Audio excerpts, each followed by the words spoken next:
Ito yung unit natin ngayon. Meron tayong Mitsubishi Montero 2016 model. Ang concern pa ni madam dito mga boss ay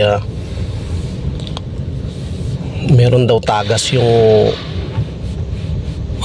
rack and pinion nito. So ngayon nag-order na kami ng rack and pinion nga.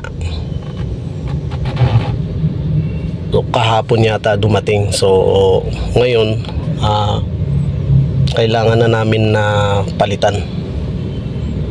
So dinala na dito ni madam to sa aming shop.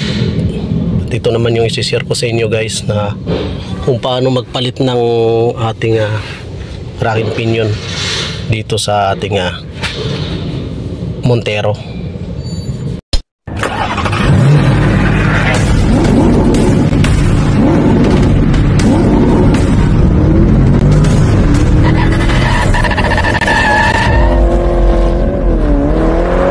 So bago tayo magpalit nito guys ay siyempre tanggalin muna natin yung cover sa ilalim para hindi tayo mahirapan magbaklas ng ating rack and pinion. So kailangan tanggalin muna natin yun.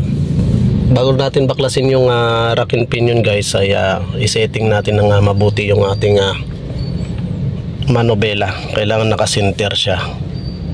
Tapos dito lagyan nyo na lang ng lock para kasi pag nagbunot tayo ng pag binunot natin yung mismong rack and pinion, baka umikot tong manobela.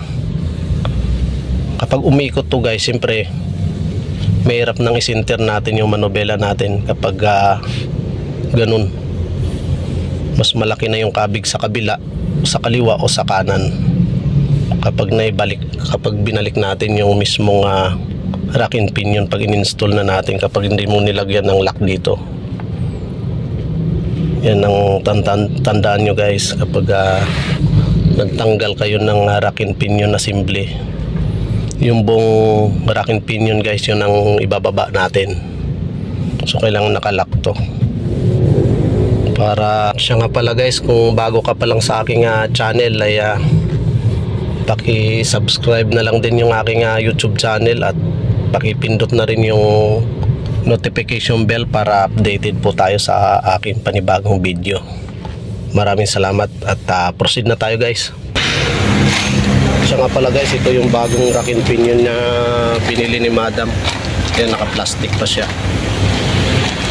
Ito yung i-install natin ngayon, itong bagong assembly na to. So ito na nga guys yung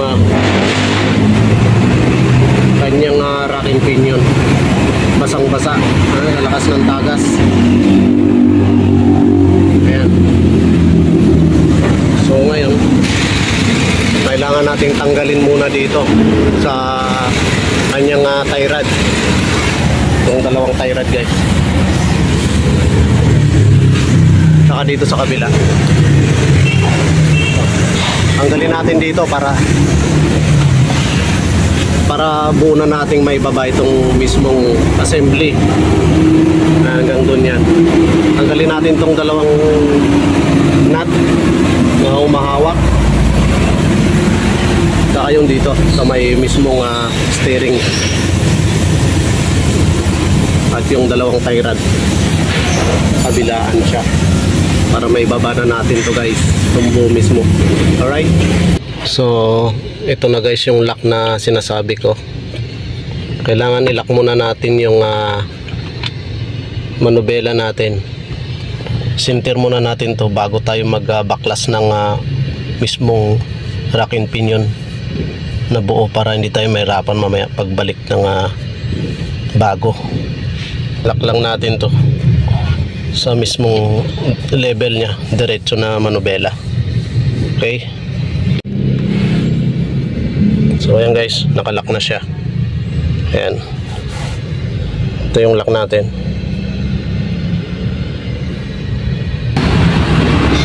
Ito na guys yung rack and pinion nya.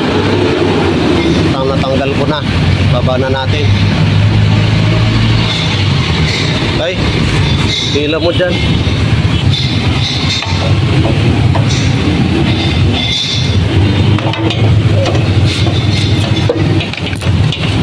Ayan.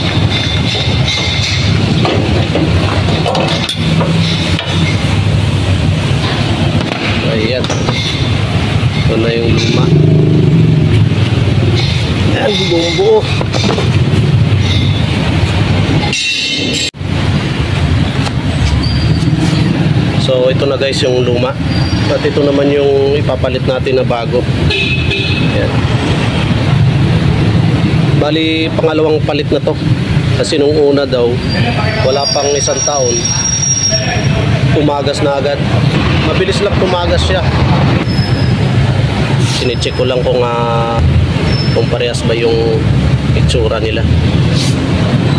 So okay naman siya mga boss, parehas. Ayan. Bali itong tie rod nililipat na lang natin dito sa bago. Ito, ilipat natin dito sa bago para hindi na gumastos si madam dito. Ngayon, napakamahal pa naman ng buong rack and pinion na ito. So install na natin guys. So ayan na guys, yun na yung luma at yung bago na ilagay na natin. So ngayon maglalagay na tayo ng ATF dito sa ating reservoir ng ating power steering, yung mismong lagayan. Ito yung gamit natin, Mag-1. Ayan. So bago na yung laman nito guys. So try na nating i-start. Naikabit na natin yung buong rack and pinion. So pwede na nating i-start dahil naglagay na tayo ng ATF doon sa ating reservoir, sa pinakalagayan natin. So kailangan guys, i-start natin to, tapos ikot-ikutin natin yung manubela. Okay, para pumasok dun sa mismong rack and pinion yung oil natin, yung ATF mismo. Okay, so start na natin guys.